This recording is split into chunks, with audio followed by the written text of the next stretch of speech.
The customer is not always right. And who says the customer is always right? At many customer service trainings, we were told the customer is always right, only for me to realize that it is not true. The customer cannot be always right because to err is human. That presupposes that just as I am human, the customer is human.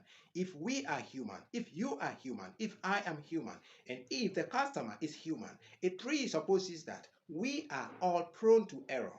What prone to error seeks to say is that I can err, you can commit a mistake, the customer can be wrong. The difference maker to the word or to the statement the customer is always right is questioning your professionalism, your masterful approach, your tolerance, your interpersonal skills towards how you apply those skills to help the customer address his issue, his problem, irrespective of his misbehavior or anger. May insult you, may do things that shows that he is angry or she is angry and will actually misbehave. But your professionalism, your product knowledge, your interpersonal skills, your communications abilities will help you to leverage your advanced KYC or know your customer expertise.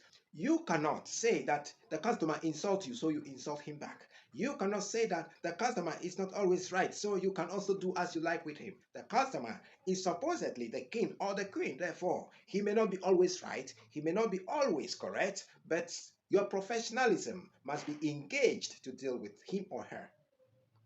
You cannot turn him down when it is actually the position for you to turn him up. You are not supposed to turn him away when you are supposed to help him. You are not supposed to react to his mistakes because you are the service provider here. You are the person who can help him here. Therefore, the psychological statement that the customer is always right is questioning your professional integrity, your interpersonal abilities, your communication power, your know your customer abilities and its application to problem solving. That is what they are questioning.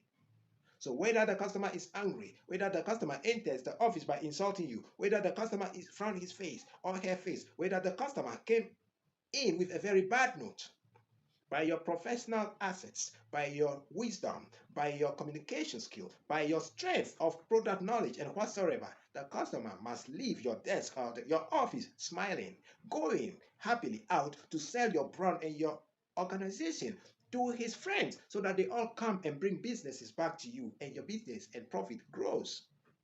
That is how we have done it. And if I am talking about customer service, I have been there before. I have a mastery of the discussion we are making here. So at the customer service counter here, what I discuss is what I know very well what to do and what I know a lot of people are getting wrong because I go to a lot of banks, I go to a lot of places, and I see the awful attitude customers are suffering. And that is why I decided to launch this customer service counter. It is to help you know that the customer cannot be always right, but the customer always deserves the best service. In all, we are saying the customer cannot be always right because the customer is human, you are human, and I am human. Once we are human, we are prone to error. Therefore, the probability that we or each and every one of us can commit mistakes or errors is high. Therefore, the customer cannot be that careful more than we are so that he or she cannot commit errors. They can be wrong. But the statement that the customer is always right is a psychological question. Put in your professionalism, put in your product knowledge, your tolerance, your interpersonal skills, your communication skills at play so that we see how you can handle very difficult and very angry customers so they leave your desk or your office so happy that they can never help it than to recommend your business, your brand to others so that the business grows, so that others also come and do business with you. See you on the next one. This is the customer service counter. Bye-bye.